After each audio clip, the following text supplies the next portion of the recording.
Hello, hello, everybody. Welcome, welcome, welcome. I'm so excited to be here. I have tonight some very special guests, y'all. As y'all can see, the whole round table. I got a group of ladies with me, and we're here tonight to talk to you guys about the vow. We're going to talk about our experience with the vow, things that we've learned, and just, really have some girl talk tonight. So I'm excited you ladies are here with us tonight. And all the ladies here tonight, want y'all to say hello to them. They're going to introduce themselves, and we're going to have a good time tonight because this vow has been so like to me, y'all. It's so much that I've learned. It's so much that I hope that they've learned along with me on this journey. So y'all go ahead and check in and tell me hello. Let me know where y'all watching from. Say hello to the ladies. Wait a minute. Let me put their names up here so y'all can see who we got in the building this evening. Okay, so there we go. We got Edna here, we got Jennifer, and we got Francis. So y'all say hello. These ladies have really, taken this vow and it's really changed their life. And I really want to hear their stories tonight. I'm so excited to hear their stories. They're excited to share. So we're going to go ahead and jump right into it. So if you ladies could go ahead and introduce yourself, we're going to start with you, Edna, and we're just going to go clockwise. And just go through. They're going to introduce themselves to you guys, and we're going to get this started tonight. But before we do that, I want to go ahead and pray because I always try to open up all my stuff with prayer because it's so important, and I want God to really be in the midst of us tonight. So, you guys want to bow your heads and close your eyes, you can, or not. You can just keep looking at me because I'm gonna close my eyes right quick. Okay. Okay. Dear Heavenly Father, I want to thank you right now for this vow round table, guys. I want to thank you for all the ladies that volunteered to be on the panel tonight. I just want to thank you for the vision that I had to even start the vow, and for all the self-care, the self-love, and for the change that's about to happen here tonight. This I pray in your most precious name, Jesus. Amen. Amen. So, amen. So we're gonna go ahead and get started. And Edna, you can go ahead and introduce yourself. Hello, I am Edna. I'm from Tulsa, Oklahoma, and at the moment I am single. All right. Yes, ma'am, to the single lady. Okay, go ahead. Who's next? Were you next, Jennifer? I feel like I gotta do the song. Oh, the single ladies. And I can't sing. Hi everyone, my name is Jennifer Brown. I am originally from Mississippi, but I've been living here in Tulsa for a while. I grew up here, and I have been single for almost 2 years now, and I've been enjoying it and loving the process.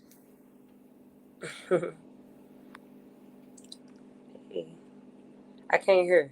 Hold on. Can y'all hear me? Yeah, go ahead. Hello, I'm Francis. I'm a mother of 4. I got currently engaged May 7th, 2020. So right now I'm just working right now as a housekeeper at the hospital. So that's all I'm doing for right now. Well, congratulations on that.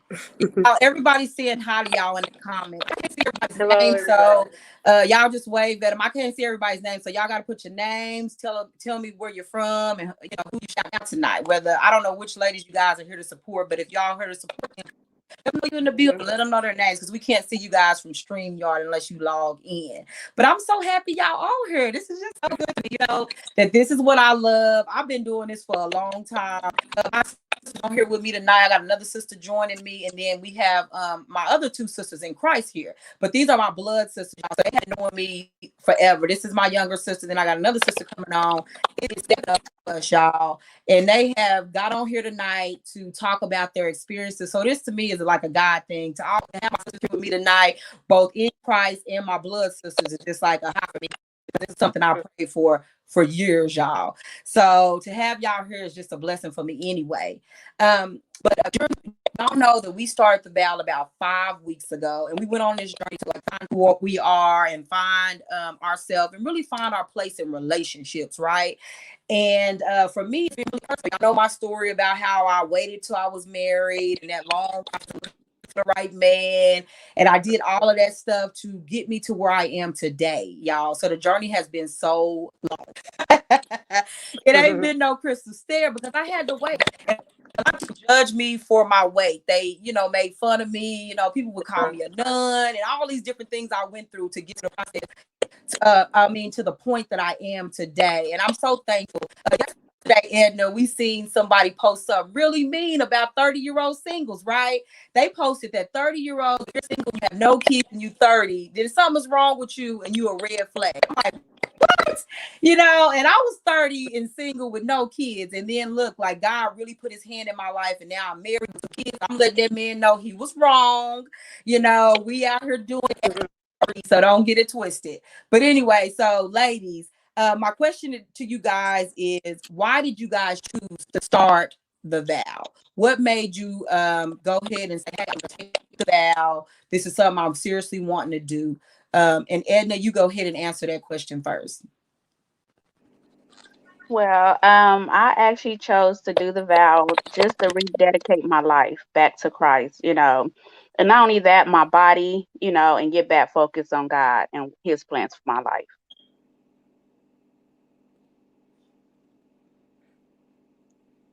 That's so awesome, Edna, that you said that, because it really was giving my life back to God too. I think a lot of people thought about, oh, I just want to, kind of fall in love again, or I want to really focus on love, like as a romantic thing. But to say that you started this to focus on God took it to a whole other level. I think as we all dug in this, we originally got into that reason, and then we started to realize that really we got to dig into God. So I like that what you just Yes. said. That's really good. So Jennifer, what is the main reason why you started and took the vow and decide to really rededicate yourself? Well, the same as Francis, just my relationship with the Lord. For me, back in 2006, I actually made a public, a public vow of celibacy. And I focused on me. I did consecration. Went through all of that, like a year of classes that I took with like-minded people. And that was 2006. But then in 2009, I actually broke that vow and I had a child out of wedlock. And I felt like all those things, I had been preparing for, I disappointed God. But the beautiful thing about it was that God had already forgiven me before I even made the mistake or the bad decision. And I knew that I had to get back into relationship with him and just one-on-one. So ending a relationship that I just got out of a little less than 2 years ago, it was a 4-year relationship. I knew that I had to get back into that and just start the healing, because that relationship, it caused some pain. And what I learned before, I knew that I had to heal so that I know that when I go into my next relationship, that there's no residue, that there's no pain, no past pain. And so committing to the vow and rededicating myself, it has been such a blessing with all the sisters that has been a part of it. So as Edna said, the relationship with the Lord and just, focusing on me. I like that too, Jennifer, what you said. I know me and you shared a couple of conversations where you talked to me a little bit about your story in depth. And when I heard it, I definitely could relate to you when I came and told you a little bit about my story. And that's that redemptive love of Christ. Like, yeah, you messed up, yeah, you made a mistake. And I took the vow too, and I had a child out of wedlock. But God is like redeeming us back. He's going to redeem back everything you lost then, even to now, and not even just redeem back the time, but give you extra. You know what I'm saying? I always heard this thing where my mama would say, God's gonna give you double for your trouble, right? So I feel like that's what you're reaping right now with all the stuff that you are doing right now. Like you're reaping what you sown, even though the enemy, he meant it for evil, I turned that thing around for you. And so, Yes. like, to hear your story and for you to be able to share that with everybody, first of all, it's great, and to be hot, humble, open, and transparent. Tonight, to me, that sounds that to me is growth. You know what I mean? Mhm. Because I love to hear it. Like, this is what the whole point of me starting this vow was for people like us. You know what I mean? So that's good. I love it. And I next is Francis. Go ahead and tell us why you took the vow, Francis, and why you decided to rededicate yourself.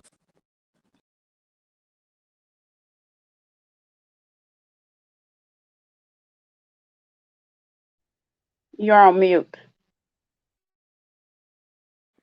Okay. Can y'all hear me now?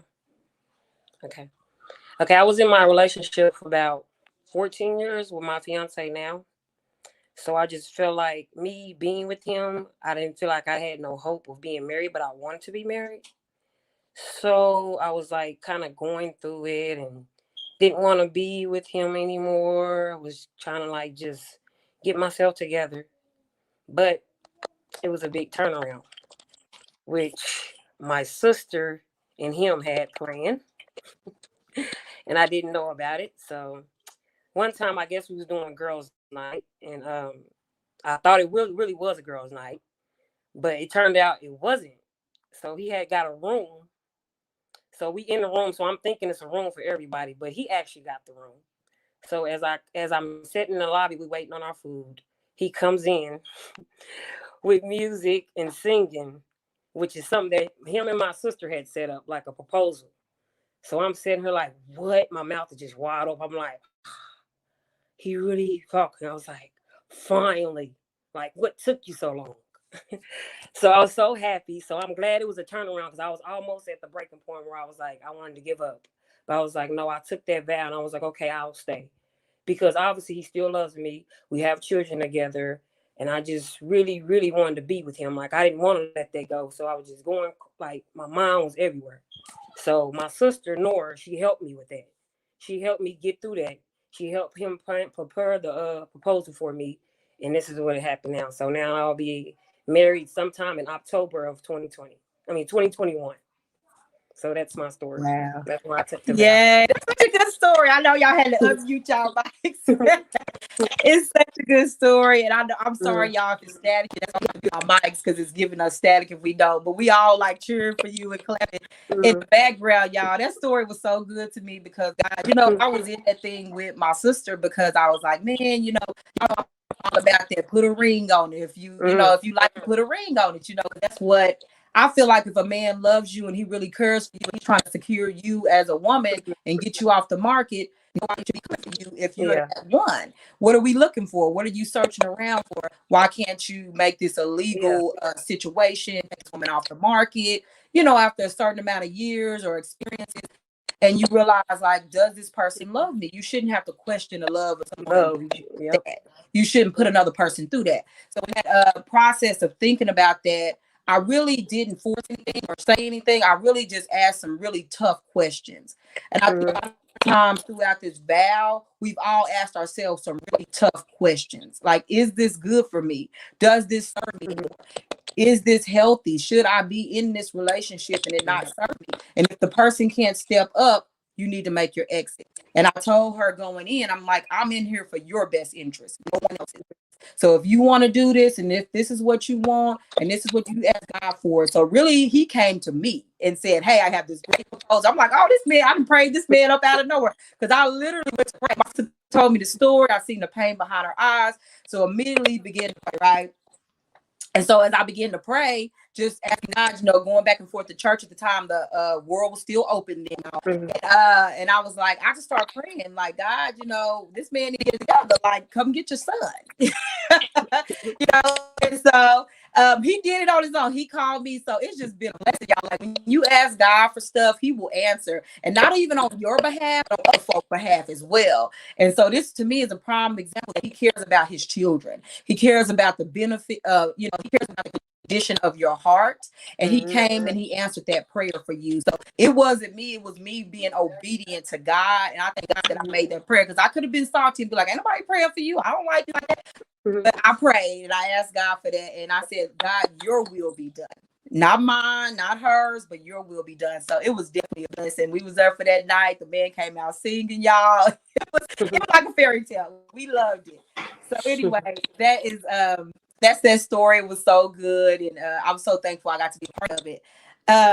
So what is one word to describe how you ladies felt after you really recommitted yourself and you really decided, hey, I took the vow.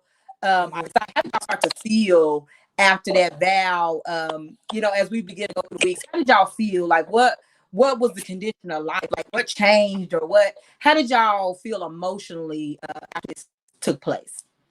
And you can go first, Edna.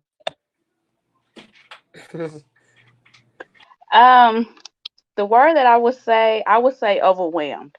I mean, not overwhelmed in like in a bad way, but just overwhelmed in a good way. Just thinking about his joy, just thinking about the happiness and all the peace that I felt when I made the vow. So just looking forward to what's to come. Okay, Jennifer. I would say healed. Um, Coming into the vow, it was God's reassurance that what I had been praying for, that He had brought me to a place of women that were like minded and healed. And if they weren't fully healed, they were well on their way. And for me, taking the vow, I could say I was healed, I was happy, I was whole, because in my mind, we always have these things going on in our minds. We think about these past relationships and we think about, well, what if no one else wants me and all that. And I had to remind myself that that is not me. That is not the thoughts I want to have in my head. And so I had to get this right, that heart, and I had to make sure these things in between the two was right, my thoughts, and that it was coming from a healed place. And so being a part of this, it has been healing, and I've been in a healed place, and so I'm so grateful for it, because like I said, it just reminds me of God's goodness and the prayer that I keep praying all the time. Partner me with the right people, Lord. Surround me with the people that I need on this journey, and He has done just that. I love it. Yes, ma'am. I can attest to that, partnering with the right people, right? We definitely can. We're doing this, we've started a movement, collaboration over competition. Instead of being in competition with our sisters, that we've decided to collaborate and get with folks and try to help them along as sisters in Christ, or just sisters, because I know that everybody that you meet in your life won't be a believer. But I think if you can show them love, that you can even bring them over, right? A lot of people, they may not know that you're a Christian, or they might not know your background. And the thing is that you don't really have to be, but you can go into a room and be a light. You know what I'm saying? Your energy, your light, love that you have in you is attracting people to you. And it's the good people, it's the God people, you know what I mean? People who mean you well. And they might not always be, Christians or know every scripture in the Bible, but that goodness is coming out of them because you attracted them.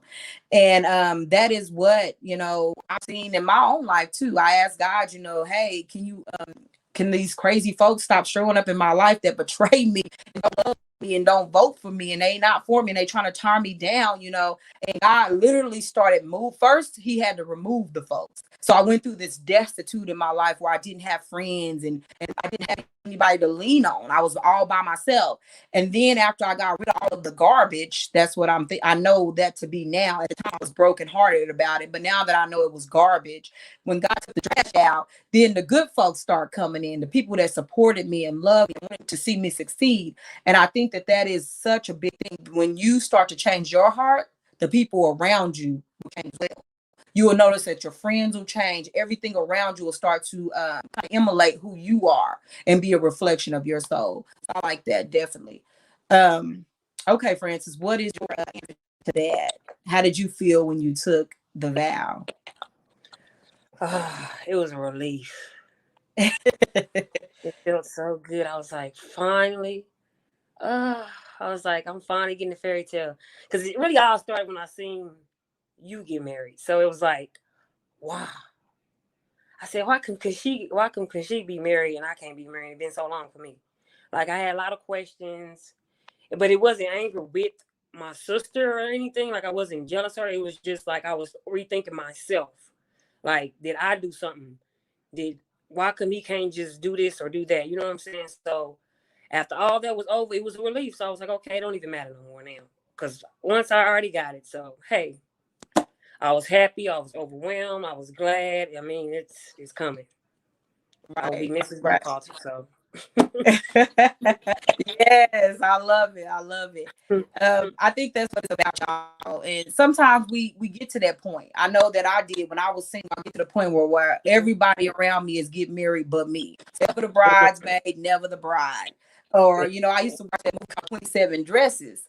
I don't know if y'all seen 27 dresses, but that lady was a bridesmaid 27 times.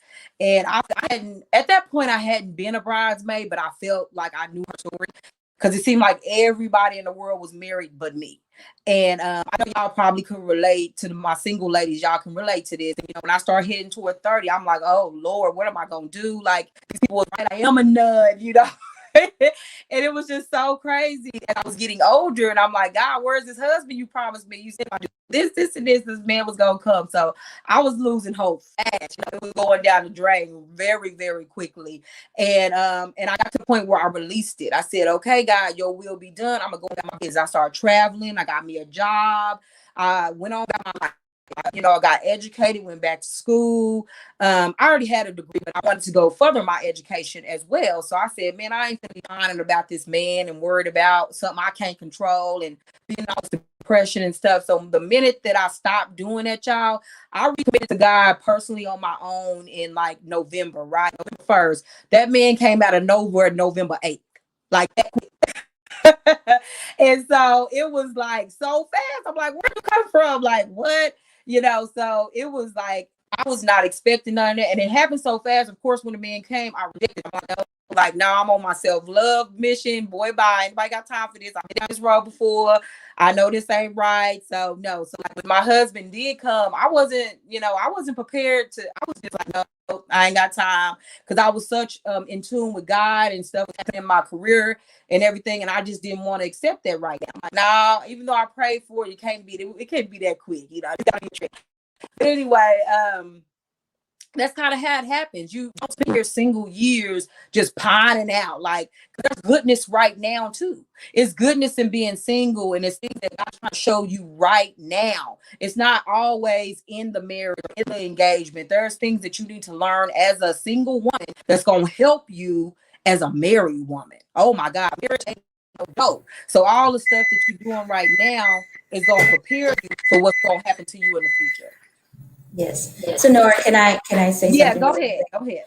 So when I went through that back in 2006, when I went through those classes, everyone thought, oh, once you're done, you're going to meet your husband, and I was absolutely fine where I was, and I was okay, thinking, he'll come along whenever he comes along. But it wasn't until after this last relationship that I got out of that I realized that I really didn't want to be married. Like it was a bit of a, if you want to say, a deferred commitment for me, because I didn't want to be stuck. And I realized that there was still some things that I needed to be healed from because I didn't want to be stuck in a relationship or a marriage that was not designed by God. And whereas people would always ask me, well, why are you not married? You're 44, or even at the times in my 30s, you're 30 something years old and you're not married, you have a child. And I'm like, I'm really fine. Like, I'm okay. But people really were pushing it on me. And I didn't even know how to say it myself that I was not ready. And I was okay with it. But now I'm in this place where I'm like, God, okay, now you've prepared my heart and my mind for it. I'm ready for whomever you have for me. Yes, I totally agree with that. I know exactly where you was at with that, sis, because that was definitely me just sitting there like, God, but you really do have to come up off of it. You really have to let it go and let God, let go and let God. Because once you let go of a situation and say, hey, I wash my hands, not necessarily said in a bitter way or a condescending way or with regret, but really in a peaceful way, saying I'm releasing this to God, I'm gonna move on with my life, and whoever God has for me, he has for me. And I had gotten to that place so many times, but it was like it was fake. I was acting. I was pretending like I was okay with being single, but I really wasn't. And when I got to a real place of saying, okay, I'm okay with this and I'm good, that's when God began to show up. And I know I shared a little bit about, Friends shared a little bit about her engagement earlier. And that's kind of, I think, in the place that she got, like, hey, I'm done. My hands is washed. And as soon as she let go of her will, God showed up. Same type of scenario. When we let go of our will and what we want to see happen, God will move those people on his own, because you can't make people love you. You can't force folks to love you and treat you right or do anything above. They need to come to that conclusion on their own, because you don't even want fake love. You want real love. And so I think when we let go of our will, God has an opportunity to do what he needs to do in your life. And that sometimes is a no for me. We just have to accept it. But anyway, my next question to you ladies is what was your favorite part of the vow? Like, which one of the units or the videos did you enjoy the most? And with that, what is the topic? And kind of tell us a little bit about that. And you can go first, Edna. Do you want to go first? Go ahead. Yes, I can go. Um, the part that I liked it from the vow was part two, and it was teach me how to communicate. And I say that because prior to the vow, me taking a vow, I was dating someone, and but I was before I started dating, I was single for like 5.5 years, no nothing, not entertaining nobody, not talking to nobody, and then when we was doing relationship goals, after that I started dating. So when I started dating, I was voicing my feelings, telling this person how I feel and stuff. But me voicing my how I felt, he took it as if I was nagging. And then I was like, well, I'm communicating my feelings to him. I'm telling him how I feel and everything, but he's just taking it as I'm nagging. But then I started thinking, I'm like, well, maybe I am nagging because you know, if we tell a man how we feel, and at that moment he don't say nothing or do nothing, we thinking he's ignoring us or he's not acknowledging our feelings or anything. But then, sometimes it takes a man longer to process that. Like how can I actually make her feel better, or take the ease off of her so she won't feel this way. But just learning how to communicate my feelings in a way of not being nagging. So that's one thing that I did take away from it. When you were doing that communication, Edna, did you go over the love language skills and everything like that with your partner? Well, I figured love language is totally different from like the way people communicate, Yeah. because you can communicate like love language, like how you like your words of affirmation, touch, gifts and stuff like that. But like, oh, how a person communicate is totally different, when it's like how they process. Some people like to talk about it right then and there. And sometimes it takes a person like, okay, let me process this and I'll come back to it tomorrow or something like that. But I wanted to talk about it right then and there when it took him a day or so to process it, but instead of him saying, hold on, let me think about this and let me get back to you with my thoughts or whatsoever, it was like nothing was there. So it's just people communicate differently on how they process things at the moment. So Right. I totally get what you're trying to say. Yeah, I was thinking something, you were saying something else, but yeah, that definitely is true. Communication styles.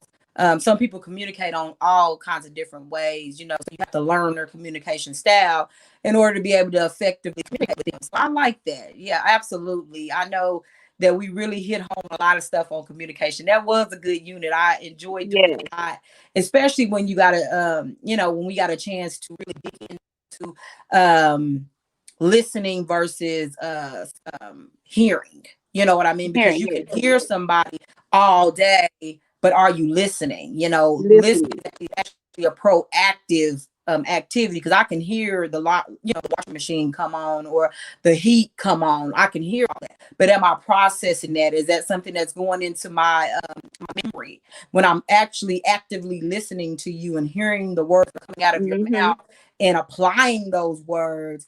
That takes it up to a whole nother level. So yeah, hearing versus listening, definitely. So yeah, that was a good unit. I liked it, that one. I wish I could yeah. did more on that speaker listener where we were able to do it with one another, but we'll dip back in this one time before we'll get back into it. We're definitely gonna come back. All right, Jennifer, what was your favorite one so far, and what did you learn, or what can you tell us about it? Well, it was the communication piece, but I had another one, which was breaking the generational curses. With the communication piece, I think Crystal did an amazing job, and breaking it down and sharing. I've always, knew what my love language was, from years ago, and I communicate my love language to other people, and I would get my feelings hurt because it wasn't their love language. And I felt like I didn't know how to communicate with people. And so oftentimes I would kind of beat myself up sometimes, saying, I'm trying. And by nature, I'm just a giver. So I give gifts. I like to see people smile. On the negative side, I'm kind of a people pleaser. But on the positive side, has given me a philanthropic heart. And so I receive it and say, okay, this is who he has made me. And after listening to the communication part, I was like, okay, I need to communicate better, what I need. I need to communicate better in asking that person what they need. That way, the relationship can be a little bit better, because I feel like, I was just giving what I know to give, which is what I wanted to receive. I wanted to receive words of affirmation, so I would give words of affirmation. I wanted to receive gifts, so I would give gifts. But finding out that my partner was quality time or physical touch, and I wasn't giving those things. So I really love that one. And then, of course, the breaking the generational curses. That was on point altogether, because that's what God got me doing right now, breaking some curses. I'm like kicking some stuff and getting rid of some stuff that was spoken over my family's life. And I'm like, you know what? I'm here with my sword. I'm here with whatever I got, to fight the enemy off, because we got some things we got to do in the future, for our children's children. So I absolutely love everything that you and Gail did with the breaking the generational curses. Yeah, absolutely. Yeah, I love that when I did with Gail with breaking generational curses. We had to go out and get T-shirts because we were serious about breaking generational curses. So I love Gail, and I know she's on here tonight. So hey, Gail.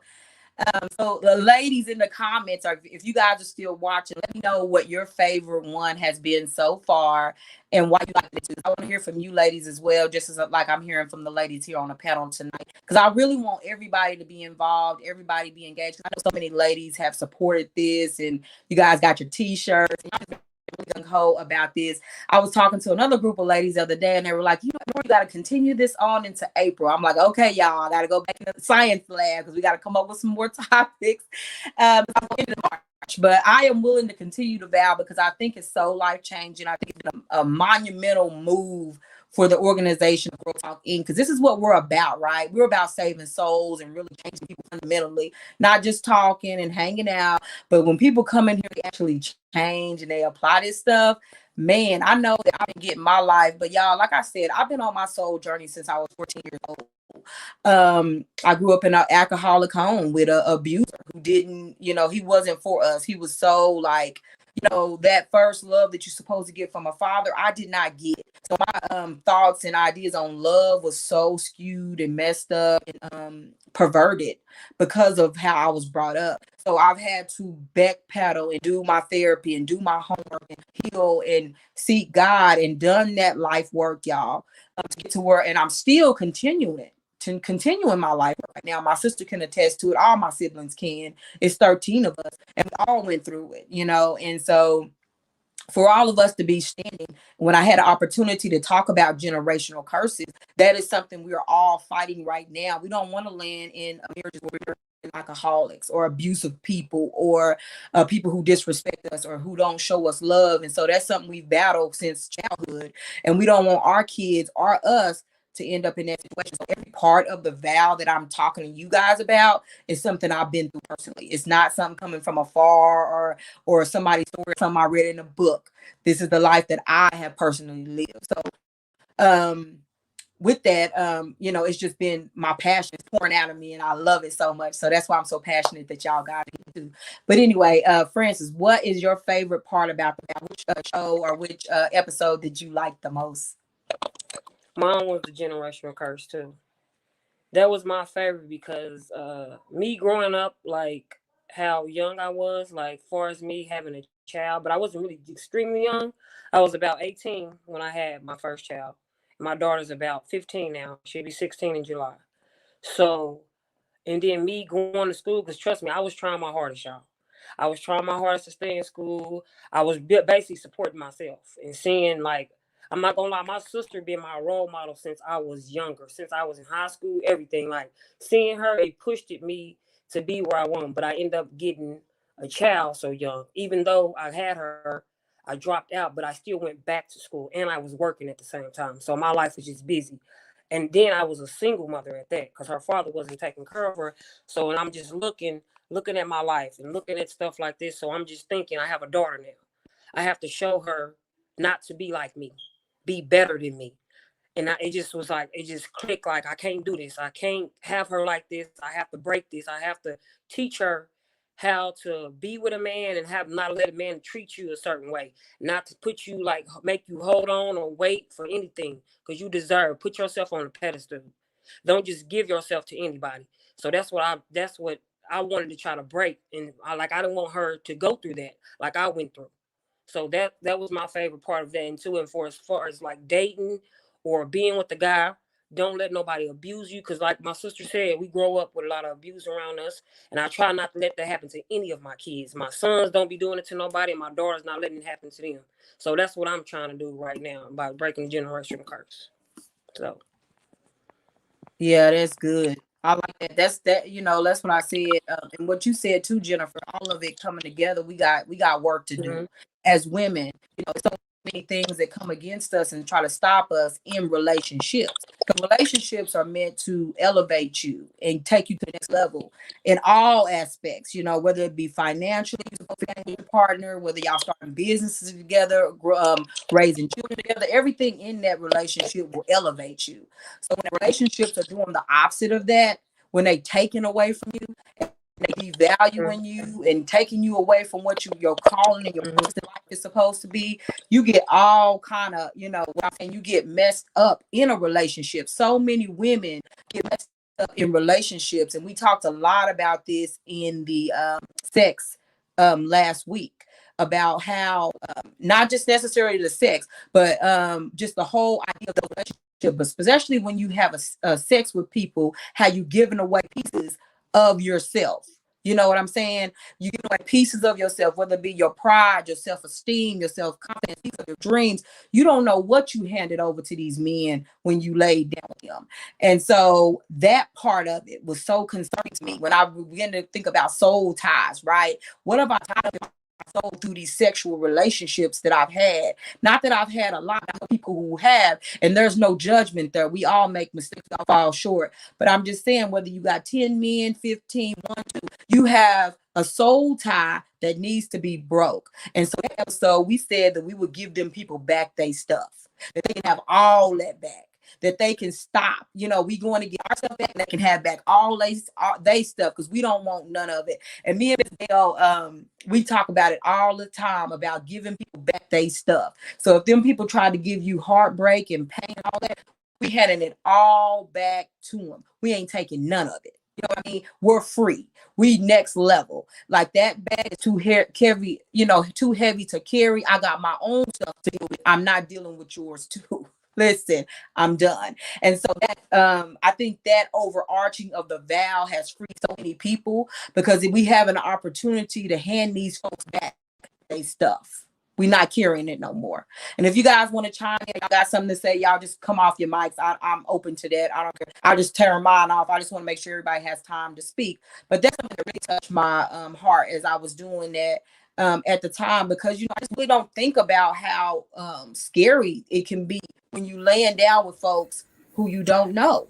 Yeah. And as a generation, we've made casual sex so easy, like, oh, I can sleep with this person, that person, and do this. But do you think about what is happening to you in those processes? Go ahead, Edna. I know you took my off. And you, Jennifer. Whoever wants to go first. I just want to chime Whoever want to in go. Y'all came off y'all. because prior to me dating, I was single for 5.5 years, and prior to that, sex was my go-to. I mean, like, as far as like a pain stress reliever, that was my go-to, and I'm not saying I had sex with everybody, but it was just like the person that I was in a relationship with at that moment. So it was like, that's what I wanted, to take the pain away, to take the stress away. That was my go-to, But even though at that moment it was, so it was good, but then afterwards it was still, the pain was still there, the hurt was still there. So that's when after my friends would benefit to move away for me to detach myself from him, because that was my go-to person. Every it was my go-to person. But it took him to move away, and in the process I'm like, well, I ain't trying to mess around with nobody else. I'm not trying to give myself. So God just started really just coming to me like, this is your time. You need to rededicate your body back to me, rededicate your life back to me. Like Nora said, you never know what you're receiving. You're receiving all this stuff from this person. You thinking you're giving your pain away, your stress, getting over it, but really you're really taking in anything that person is dealing with, because I start to feel like them. I start to think like them. It's like you're taking in so much. But after he moved away, in 5.5 years that I had like gave up sex, everything, I was so focused on God in the book and everything. And then that's when I started dating, and I found myself, those spirits coming back, those urges coming back. I was like, well, I'm dating, I can just mess around with him. But the Lord was like, nope, this is what you overcame. Like, and it took so much. And when we started relationship goals, when I wasn't gonna buy the book. I was like, because it's just gonna be the same thing. But when I was like, well, since Nora was like, well, we're gonna do a book club on relationship goals. I was like, okay, well, I guess I gotta buy the book now. So, but the first thing I turned to when I got the book and opened it up, it says, having sex outside of marriage affects the core of your being. And I was like, wow, that was just totally conviction, because I felt that spirit coming back on me. So I had to, rebuke it off and everything. And then after relationship goals, I had started dating. And that person, I was like, well, if you're not pursuing me, there's no point of us like being together, and like I sacrificed, like, don't get me wrong, this man was a good man, but I was like, why we can't just pursue each other and just go forward, but God didn't want it that way. So, but just overcoming that addiction that I had, it was like a relief, because now I don't turn to sex to take the pain away. I go to the book now, so that's something that really helped me doing the vow, so just to be hot, open, and transparent when it comes to things like this. Absolutely. Um, You had something to yeah, I was just going to say, when I was a youth leader, we did this exercise with the young people, and we took a piece of clear tape. And many of you probably have done this with the young people, but we would put the tape on the arms of the kids. We tell them to stick it to their arms and then hand it on. And they did that.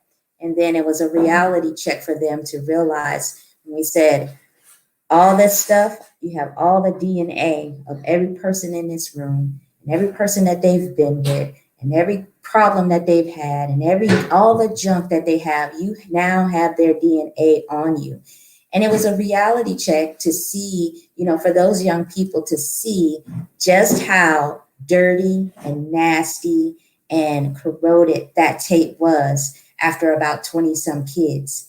And they were just like, oh my gosh. And we're like, that is their DNA, that is a part of them. And every time you connect with the person, you are connecting with all of their mess, all of that's going on in their lives. And so it was just a really good way of letting them see. And even for me, I was just like, oh, wow, like that is intense. I'm actually thinking that right now. You're like, ooh, that's nasty. Yes. Look, Yeah. and Wow. it was before Corona too. So Wow. Yeah, that's a good way to look at it. Wow. Yeah.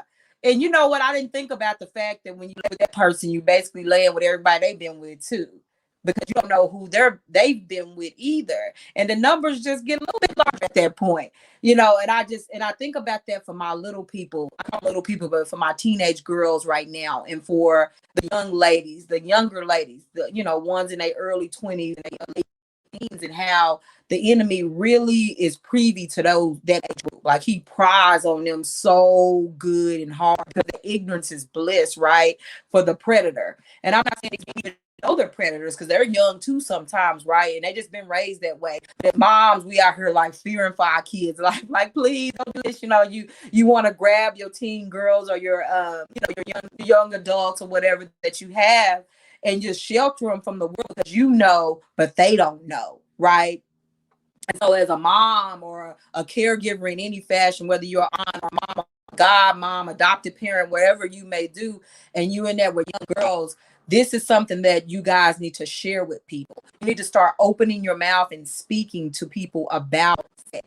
Because as moms or, as caregivers, we get so wrapped up in, oh, they're going to judge me, or I don't know how to talk, or I don't know what to say. But when it comes to teenagers and young adults, the best way to go is honesty. To be 100 honest, and I'm not telling you guys this from a far place. I've worked with peds and adolescents in counseling sessions. I've worked in mental health facilities. I've done this work with preteens and also teens and young adults. So when you're speaking to them about this, be direct, because they've heard it before. This is not something that's far off. They've heard this before. They've heard it in gym class. They've heard it at school. Their own Facebook, Snapchat, Instagram, TikToks. They've been greatly exposed. So this is just to my moms and my caregivers who are raising young girls. I want to challenge you ladies to have the conversation with your girls. Because if you don't have the conversation, somebody else will. Okay? And you don't want it to be another teenager, another girl in gym class, or another girl at school, or somebody off TikTok, or whoever they call their best friend at the time. They need to hear it from you.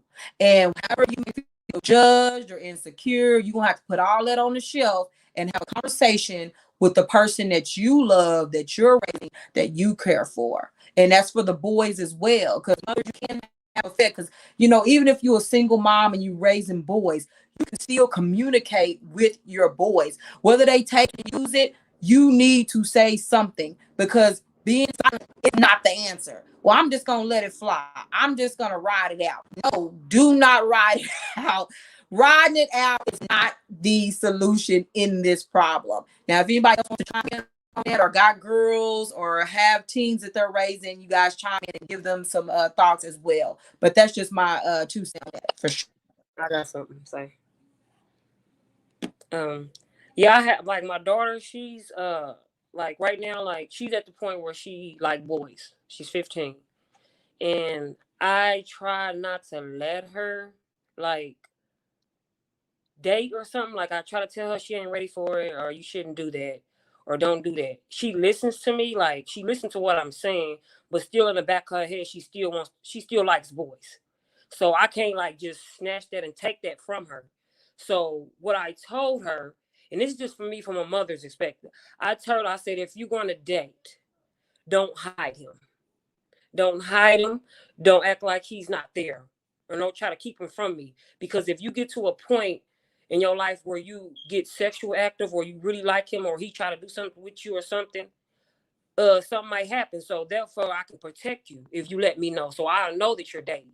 And I said, if you're gonna date him, you only allowed to see him in a public place like the mall or the movies. It doesn't have to be in a private area, you shut in a room or anything. Like I tell her that all the time. She listens to me.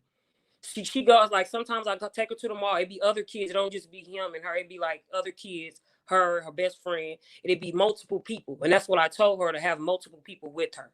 The guy, so far, he's cool because I met him, I talked to him, but I'm just kind of like iffy with it still. But she's coming along good about it. So I have to learn how to trust her too at the time. I can't barricade her. I can't force her to do, like, I just can't force her to do it. Like, I just have to, like, just trust her and just hope she can do the best. Yeah, that's good. I like that. That's good advice. I like that, because as teenagers, yeah, definitely need to be able to have freedom and not be smothered. But at the same Mhm. time, somebody's out there that got their back. So Yeah. even though you may feel like you burying your teen or smothering them, if you have a conversation with them, I'm not saying to include your friend, your teen like they're an adult. You know what I mean? You still have a parent-child relationship with your teen. But you also need to understand that that teen has to make choices at the end of the day. But you need to give them options.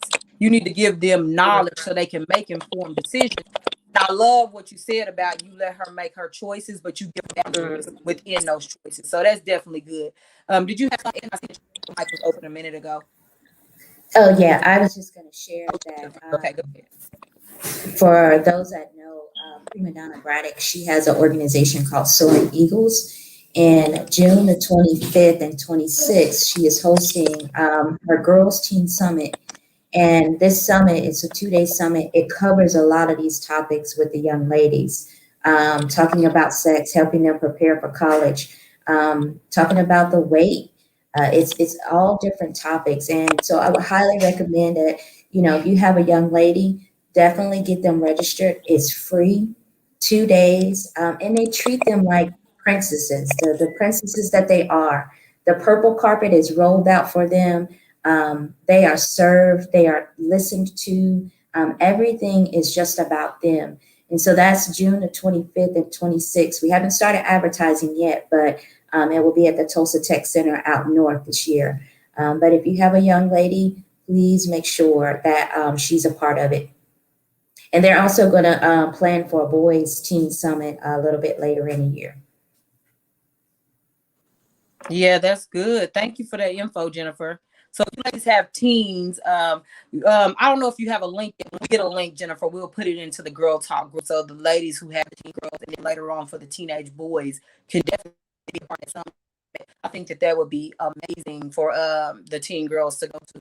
And I know that Girl Talk Inc. is women, but we struggle with this same thing too. We're not X'd out of this at all, ladies. And even to our 50s, 60s, and 70s, whatever the case may be, we can still create soul ties with men that don't belong to us. Sometimes older ladies think that they exempt. Oh, I'm 40, I'm 45, I'm 50, I'm 55, 60. I'm out of this. I'm sure I know better. But you still make mistakes. You still lay down with men that you're not married to. And I know when I was growing up, my older, grandparents or whatever say, oh, that's my friend. No, that ain't your friend, grandma, whatever. I'm just saying that for example. That's still a person you land with no ring. That ain't just your friend. People always want to say that's my little friend. Nah, sis, that's more than your little friend. And so because we're older does not make us exempt. We all still have an opportunity to to break soul ties and to not add people. Oh, sorry, bring her back in. Everybody still hear me? Okay. But so you guys, so how has how has the how do you guys plan to implement the vow? We already kind of said this a little bit, but just tell me a little bit about how you guys plan to continue to implement the vow, and what you've learned and what you've been able to look at. Because I don't think a lot of this is new to us, right? We've heard a lot of this stuff before, but I think a lot of it is reminding us of what we said we would do the first time around, or things, or maybe thoughts, or ideas, or standards that we have for ourselves, because life happens, right? And we forget that we said we wouldn't let people hit us. We forget that we said we would let people cheat on us. We forget that we said that we were gonna not allow people to do this, this, and that. And it goes back to that list of character qualities that we asked for when we took on a man, right? And so this now we've had a chance to relook at who we want in our lives. And even if we're married, to hold our spouses accountable for who they said they were going to be when they walked us down the aisle. And I think as married people too, we get lost in marriage. You've been in here for a long time, or you've been with somebody for a long time, whether you're married or not, and then they just kind of let that love die. But I think this is going to be a rekindling of that love, and then a rekindling of your relationships too. If you're single and you're dating, that your standards would change, right? Hopefully that you wouldn't accept things from people, whether that be people that are abusive or people who are broke. Broken abusive kind of run together for me. If you broke and you beating people, oh, you double trouble. But people can be physically messed up and also mentally messed up. So they can be, broken, not have money and they have no ambition. And then they could be on another spectrum. They would not be spiritual. There's so many things and dynamics that we look into when we're talking about the vow. So in what way are you ladies going to apply this to your life?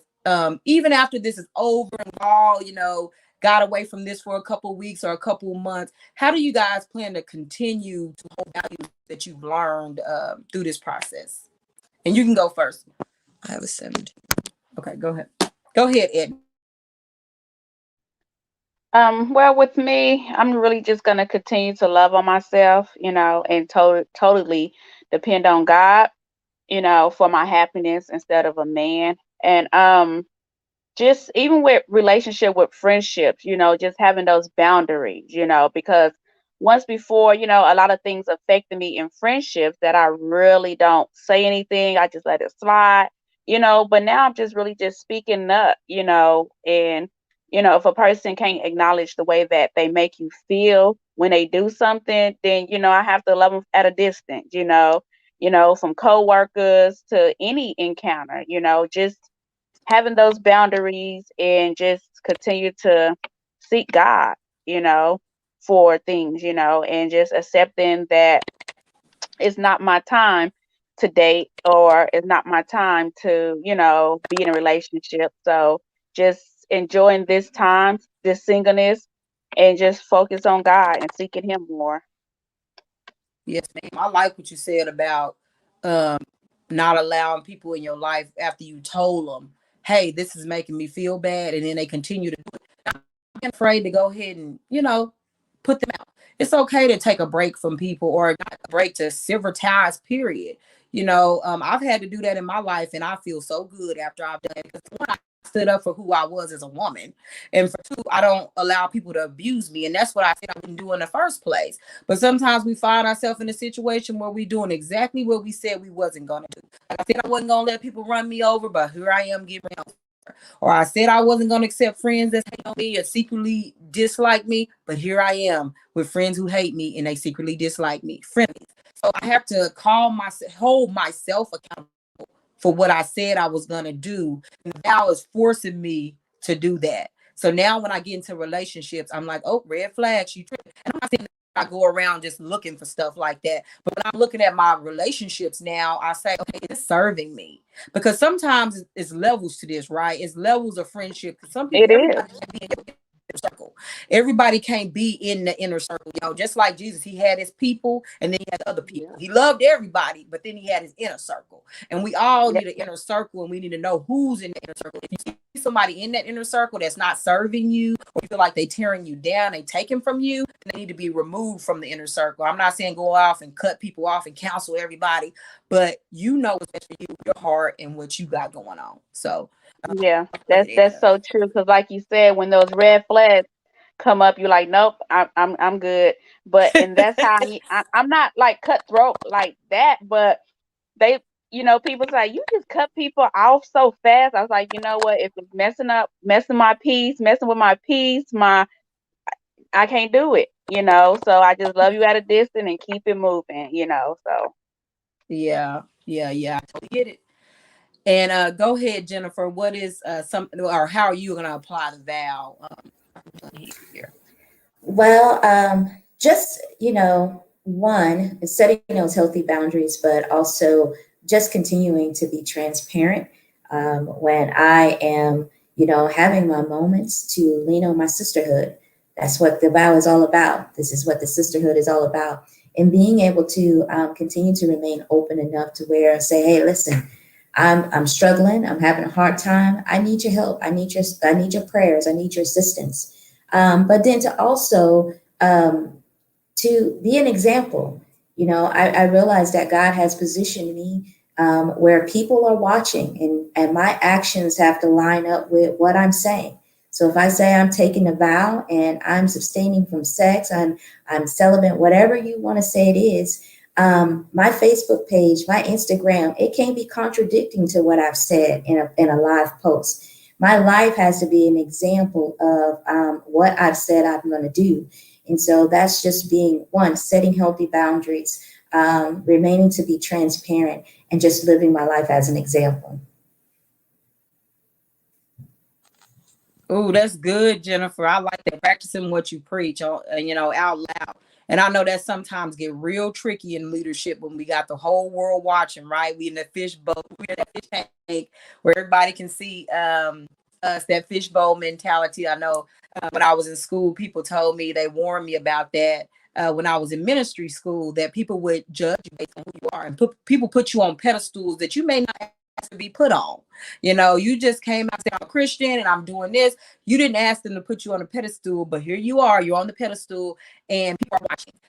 And for me, in order to combat it, I've always said I just have to practice what I preach. If I said that I was going to do this, this is something that I'm going to do out loud. I'm going to practice it on my Facebook page. I slip up all the time. I got a potty mouth sometime, and I have to draw that back. Like, oh, you cuss these people out. You can't do that and do this at the same time. So it's something I work on, and I continuously put that before God, or I put that before people, y'all. Like, y'all, man, I need to stop cussing, or y'all, man, stop doing this, or whatever my thing is. Right now I'm trying to figure out what I want to do as far as getting my fitness together. So now I'm like, I said I was going to do this, so what can I do now? So in all aspects of life. So I like that. That was a really good point about practicing what you preach, because your image and who you are as a person either hurt people or help them. So I definitely can feel you on that one. And what about you, Francis? What is something that you are going to do to continue once the vow is up? Once you finish with the vow? What I'm continuing on the vow is my self-care, like taking care of myself, taking steps to like just reevaluate myself and see what I really need, like far as my health. I'm having a hard time with my health right now. Like, I have high blood pressure. I'm having problems with my thyroids right now.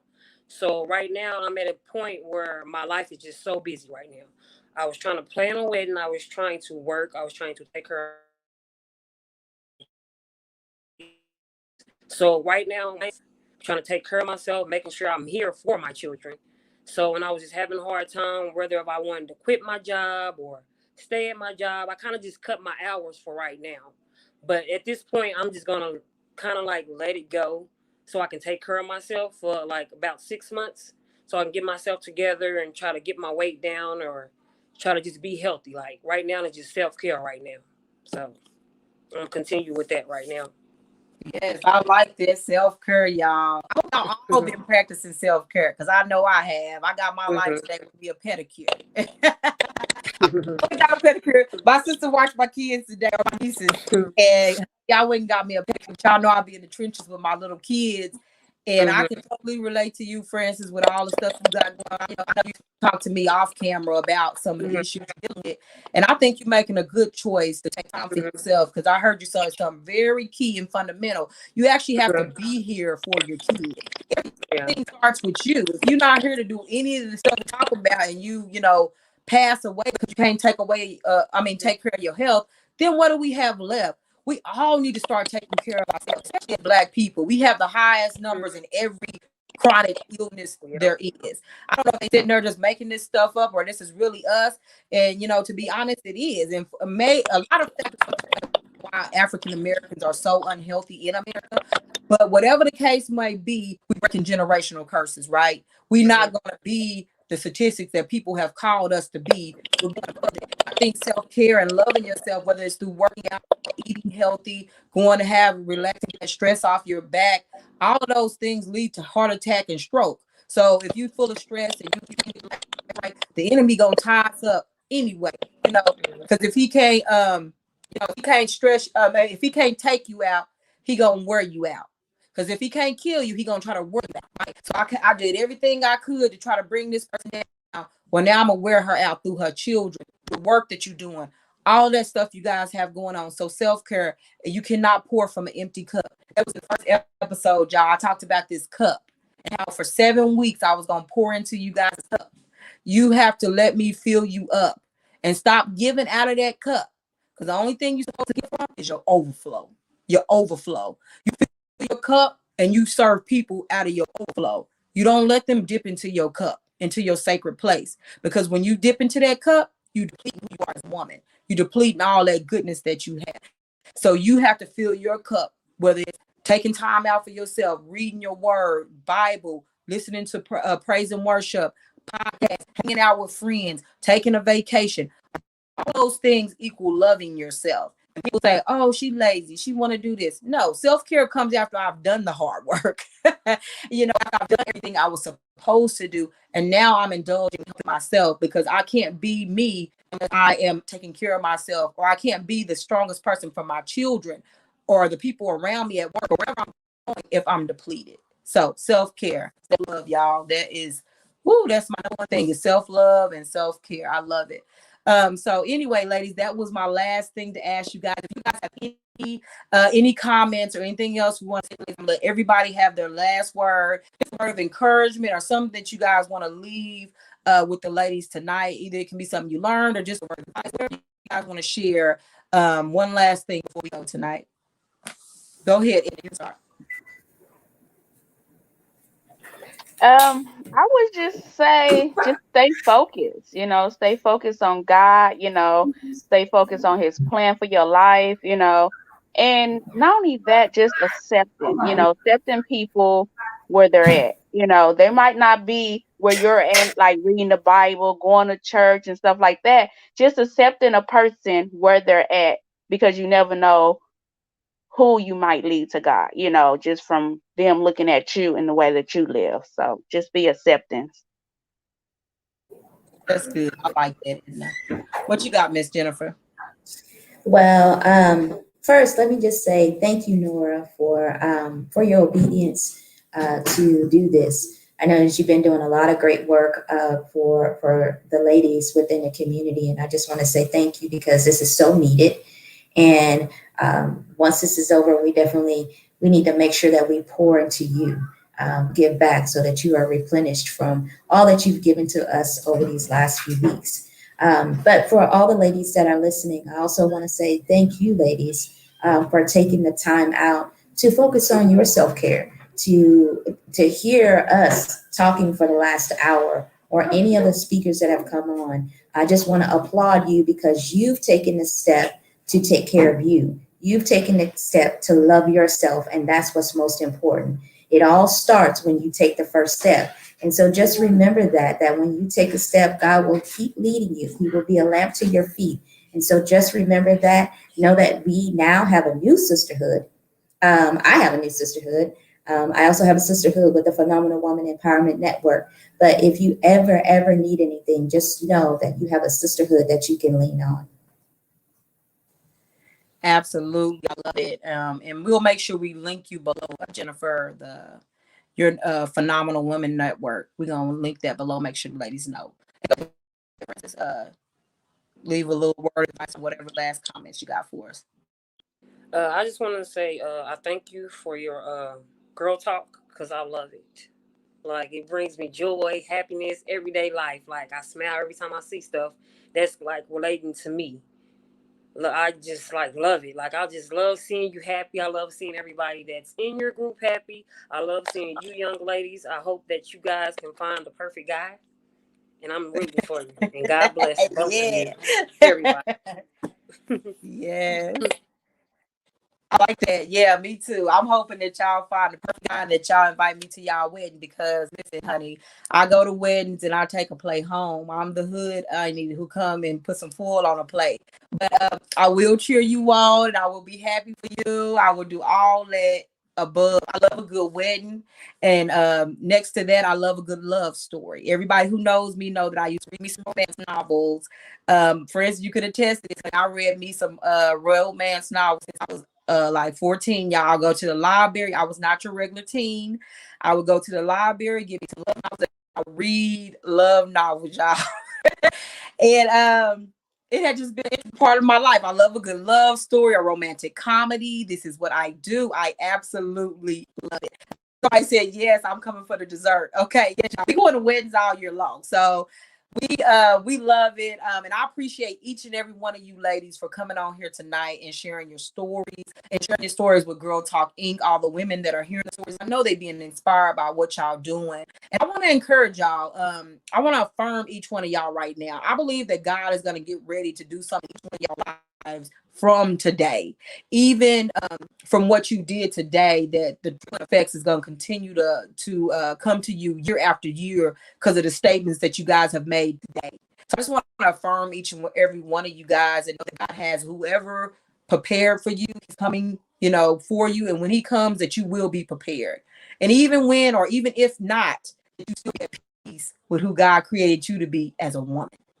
And that for me is higher than whatever could be coming. You know what I'm saying? Because you want to be whole anyway. And so that's what I love. I thank you guys once again for tuning in, everybody in the audience. Thank you who have supported me all through this time. But I will continue. I will continue to fight. I'm going to keep fighting for you guys. I'm going to keep showing up for y'all every day. Y'all keep supporting me. Whether you're going to the website and donating, or when you're sharing the video, liking the post, adding people to the group, whatever you guys can do to support Girl Talk Inc. so more women can hear this message. Be greatly appreciated, y'all. Okay, so y'all keep supporting us, keep loving on us, and we'll keep interviewing you guys every single week. So we'll be back next week, Tuesday, 7 o'clock. I'm not sure how it is because it's gonna be a surprise because it's supposed to be the last day. I got one more in me, but we got one more coming. So you ladies meet me back here at 7 o'clock next week, and I'm excited to continue the vow. And so if you guys have any questions or comments, leave them below so we'll go back on these. And thank you so much, ladies, and you guys have a fantastic night. Bye. Y'all have a good evening. Okay. Can y'all see it?